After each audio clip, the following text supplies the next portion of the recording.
These are shoulder cars. All right, again, we're gonna isolate the shoulder, trying to work on doing some circles with our shoulders here. We wanna make sure we maintain our chest facing forward, and we don't want to lean or shrug a certain way.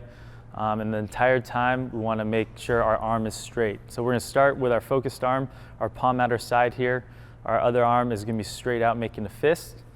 And we are gonna draw this arm into flexion, bring our arm up towards our ear. And you want to find that roadblock.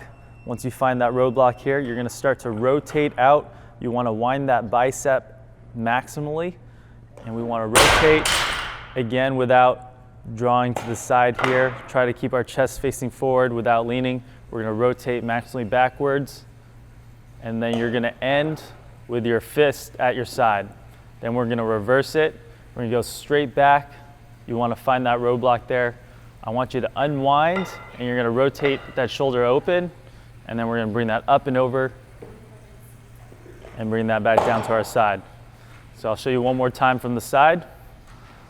Hand at your side here, drawing our arm up without extending our back, so we wanna keep our back straight. Find that roadblock, rotate that bicep maximally, rolling backwards, fist at your side, or knuckles at your side here. We're gonna go straight back. Want you to unwind fully, and then you'll bring that arm up and over and back down at your side.